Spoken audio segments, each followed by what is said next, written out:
Bismillahirrahmanirrahim. Assalamualaikum warahmatullahi wabarakatuh. Adik-adik mahasiswa, saya Dr. Gia Pandita, spesialis saraf.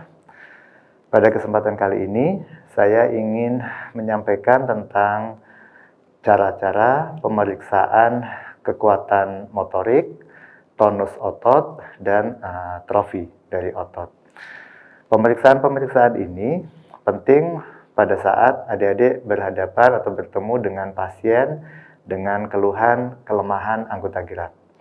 Karena ini akan mengkonfirmasi apakah benar terdapat penurunan kekuatan anggota gerak, kemudian berapa kekuatannya, dan kita bisa akan melihat apakah ada perubahan tonus dan ukuran trofi otot yang menyertai keluhan kelemahan anggota gerak tersebut. Baik, kita akan saksikan bersama-sama, semoga bisa bermanfaat.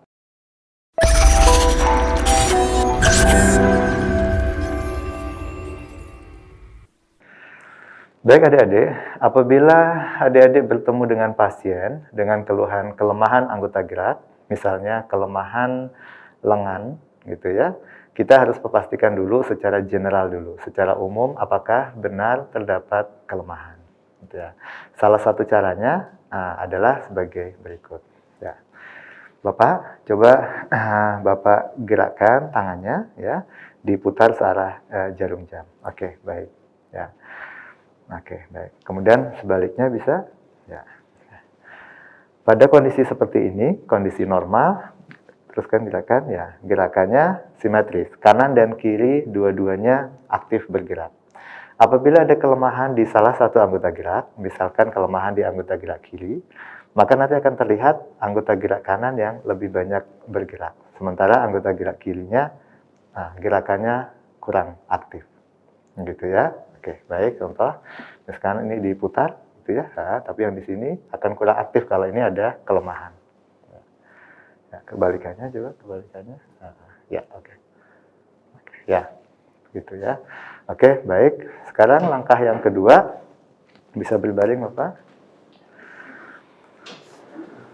Sama seperti yang tadi, kita akan melihat secara general dulu, secara umum, apakah terdapat kelemahan atau tidak. Langkahnya yang pertama adalah kita harus selalu membedakan antara kiri dengan kanan. Apakah simetris atau tidak. Itu langkah yang pertama. Bapak bisa diangkat kedua tangannya ke atas, berbarengan. Ya, oke. Turunkan lagi, berbarengan. Oke. Pada kondisi normal, maka gerakan antara kiri dengan kanan, keduanya simetris. Bisa diangkat lagi, Pak? Diturunkan lagi. Ya.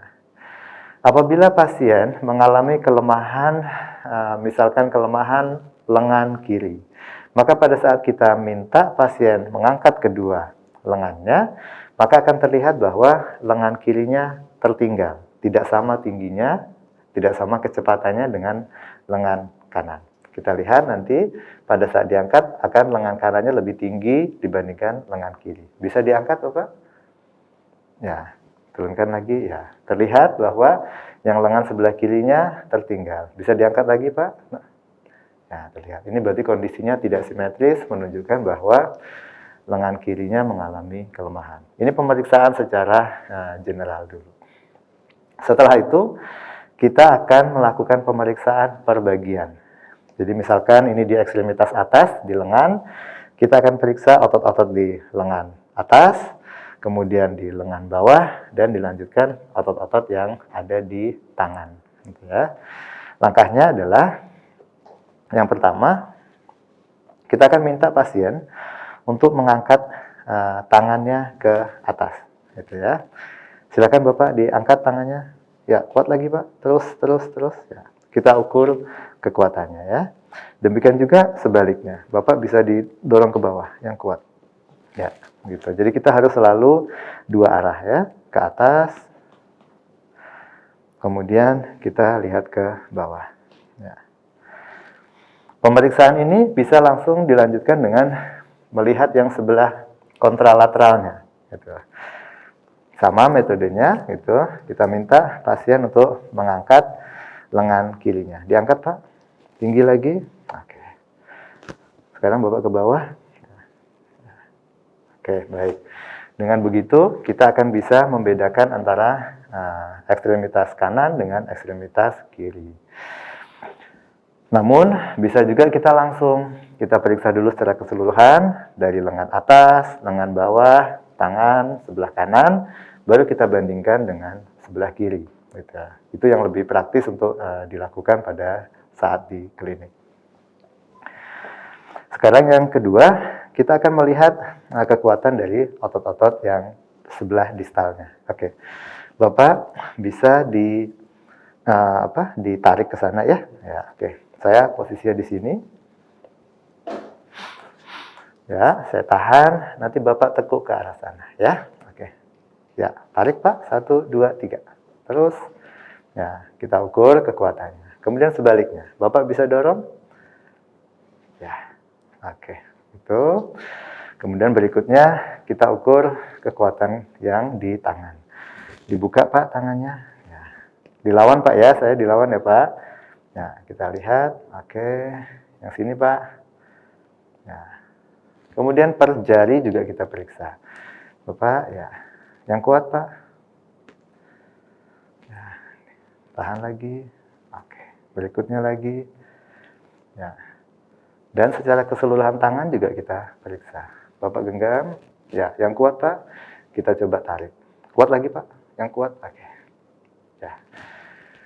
Hal yang sama kita lakukan di sebelah kiri untuk membandingkan apakah terdapat perbedaan kekuatan antara kanan dengan kiri. Kemudian untuk mengukur skornya, kekuatan otot itu kita bagi menjadi 6 skor. Ada 0, 1, 2, 3, 4, dan 5. 5 merupakan kekuatan normal, sementara 0 merupakan kekuatan yang paling lemah. Pasien dikatakan memiliki kekuatan 0 apabila pasien tidak mampu menggerakkan sama sekali anggota geraknya dan tidak terlihat adanya gerakan tonus pada otot-ototnya. Itu nilainya 0. Ya. Nah, misalkan pasien ini mengalami kelemahan anggota gerak kanan, kalau kita minta Bapak diangkat lengannya Pak, gitu. Kalau pasien normal diangkat Pak semuanya, ya semuanya dari atas sampai ke bawah boleh diangkat ya. Ya, ini merupakan pasien yang normal, diangkat Pak. Oke. Tapi kalau pasien mengalami kelumpuhan dengan kekuatan 0, pasien tidak bisa menggerakkan sama sekali. Kita lihat, Bapak diangkat tangannya Pak, ya, pasien tidak bisa bergerak sama sekali. Ya, itu kekuatannya 0. Kalau kekuatannya 1, ya, pasien tidak mampu bergerak, tapi kita bisa melihat kontraksi gerakan dari otot-ototnya. Ya, Bapak agak geser ke kiri sedikit, boleh? Ya, ya, oke. Ya, Bapak bisa digerakkan, gitu. Ya, pasien tidak bisa bergerak, tetapi kita perhatikan tampak gerakan-gerakan di tonus ototnya. Itu skornya 1. Kemudian kita melanjut ke skor 2. Skor 2, kita katakan pasien memiliki skor 2 apabila pasien mampu menggerakkan anggota geraknya, tetapi tidak dapat melawan gravitasi. Jadi pasien hanya mampu menggerakkan ke arah samping kiri atau samping kanan. Tidak mampu melawan gravitasi, tidak mampu ke atas. Gitu ya. Jadi kalau kita minta pasien, misalkan pasien ini skornya 2, kita minta Pak diangkat tangannya, pasien tidak bisa. Tidak bisa mengangkat lengannya ya. Tetapi kalau Bapak digerakkan Pak ke kiri Pak, ya, ke kanan ya, oke, pasien masih bisa bergerak. Coba digerakkan ke sini Pak, ya, ke sana. Tapi kalau ke atas, pasien tidak mampu. Oke, itu skornya 2. Kita lanjut ke skor 3. Pasien dikatakan memiliki skor 3 apabila pasien mampu menggerakkan melawan gravitasi. Bisa ke atas, melawan gravitasi, gitu ya. Tetapi begitu kita kasih tahanan, langsung pasiennya jatuh lagi, tidak mampu, gitu ya. Coba Bapak diangkat tangannya Pak, Nah, jadi pasien masih bisa ke atas, tapi begitu kita tahan dikit, pasiennya nggak mampu. Coba Bapak diangkat Pak, dengan tahanan pasien nggak mampu. Tapi kalau tanpa tahanan, diangkat Pak, pasiennya masih mampu. Itu berarti skornya 3. Sekarang kita lanjut ke skor 4. Skor 4 sama dengan skor 3, pasien sudah mampu bergerak melawan gravitasi. Kita kasih tahanan, pasien juga mampu. Tapi begitu tahanannya kita buat lebih berat, pasien tidak mampu. Jadi contohnya, Bapak bisa diangkat tangannya? Ya, kuat lagi Pak, angkat lagi. Oke, dengan tahanan ringan, pasien masih mampu. Tapi begitu saya tahan yang berat, pasien tidak mampu. Pak, diangkat Pak. Kuat lagi Pak. Ya, dengan tahanan yang berat, pasien tidak mampu. Nah, dan tadi kalau untuk yang skor yang paling tinggi, skor 5, pasien mampu menggerakkan anggota geraknya dengan kekuatan penuh. Meskipun saya tahan dengan kekuatan penuh juga. Diangkat Pak. Ya, ini pasien berarti kekuatan 5. Ya, itu sama kita lakukan juga untuk sebelah kontralateralnya, sebelah kiri. Dan selalu kita harus membandingkan antara yang kanan dengan yang kiri. Nah, baik. Itu untuk kekuatan. Biasanya pemeriksaan kekuatan sekaligus langsung bersamaan kita periksa tonus otot. Ya. Tonus otot kita periksa dengan meraba otot yang akan kita gerakkan. Misalkan pasien ini akan kita lakukan, kita periksa tonus ototnya. Ya, kita lakukan gerakan fleksi dan ekstensi. Nanti akan kita bisa meraba tonus otot dari pasiennya. Ya. Nah, kita bisa meraba tonus ototnya. Nah, apabila pasien itu mengalami lesi LMN, lower motor neuron, gangguan di sistem saraf tepi, maka tonus ototnya akan berkurang atau malah menghilang. Ya. Sebaliknya, kalau pasien mengalami gangguan pada upper motor neuron, pada jaras kortikospinalis di sistem saraf pusat, maka pasien akan mengalami peningkatan tonus. Bagaimana tanda peningkatan tonus? Tanda peningkatan tonus ada yang namanya diistilahkan sebagai fenomena cleft knife phenomenon. Jadi fenomena pisau lipat. Jadi kalau kita pegang tonus ototnya, kemudian kita gerakkan secara cepat, fleksi ekstensi, pertama-tama nanti kita akan temukan tahanan mendadak. Ya. Jadi keras sekali pasiennya. Tidak kita tekuk begini, tidak bisa. Nanti sampai ke titik tertentu, pasien kemudian bisa. Gitu. Seperti fenomena pisau lipat. Jadi pada saat kita tekuk ini berat, kemudian setelah ini ringan. Demikian juga sebaliknya. Kita balik begini, berat, kemudian ringan. Ya, itu fenomena pisau lipat menunjukkan bahwa tonusnya meningkat.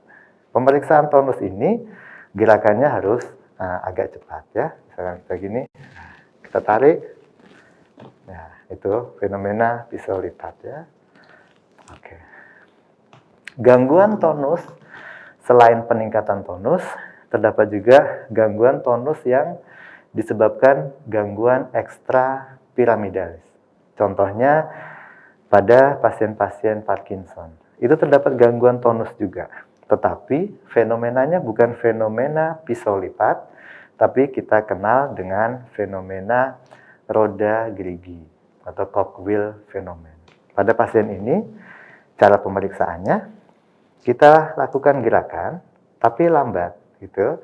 Kemudian nanti kita bisa rasakan ada hentakan-hentakan seperti roda gerigi di otot pasien. Ya, kita raba, nanti seperti ada gerakan-gerakan roda gerigi.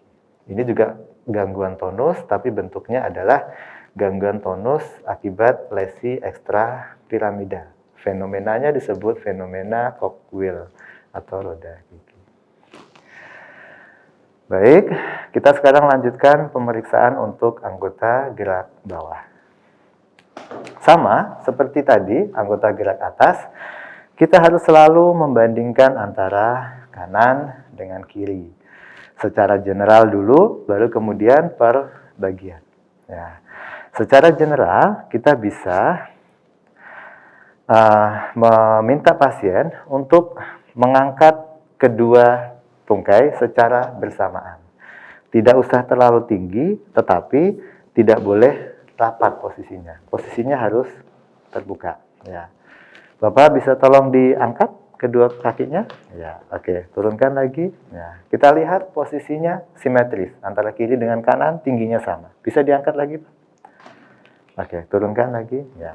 Posisinya sama. Apabila terdapat kelemahan di sebelah kiri misalkan, maka nanti tingginya akan berbeda, tidak simetris. Oke, Bapak yang sini misalkan lemah, Bapak bisa angkat kedua tungkainya. Ya, ketinggalan yang sebelah. Ya, coba diangkat lagi, Bapak. Ya, ketinggalan berarti menunjukkan bahwa sebelah kiri lebih lemah dibandingkan sebelah kanan. Tetapi hati-hati, kadang-kadang ada pasien yang dalam tanda kutip berpura-pura untuk lemah gitu. Jadi tidak melakukan perintah yang kita sampaikan dengan sungguh-sungguh. Untuk membedakannya bagaimana? Kita bisa lakukan pemeriksaan konfirmasi. Caranya, adik-adik bisa pegang di sebelah bawah, di bawah tumit gitu ya. Kemudian kita minta pasien untuk mengangkat salah satu tungkainya. Misalkan Bapak diangkat yang tungkai sebelah kiri, Pak, angkat. Ya. Kalau pasien sungguh-sungguh mengangkatnya, maka adik-adik nanti akan merasakan tekanan ke bawah pada tangan sebelah kiri. Jadi tumitnya pasti akan menekan ke bawah. Coba Bapak bisa diangkat yang kiri, nah, ini akan tertekan ke bawah. Demikian juga sebaliknya. Kalau kita minta pasien mengangkat yang kanan, diangkat Pak.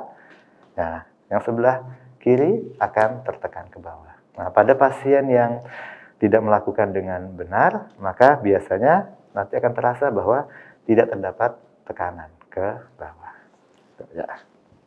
Baik, setelah itu kita akan memeriksa per bagian. Ya. Jadi, yang pertama, pasien kita minta mendorong, meluruskan tungkai bawahnya. Ya, silakan Bapak didorong, terus kita tahan. Kemudian jangan lupa sebaliknya juga. Oh ya Bapak, ditekuk Pak. Ya. Baik, cukup. Nah, kita bandingkan yang sebelah. Ya, ya.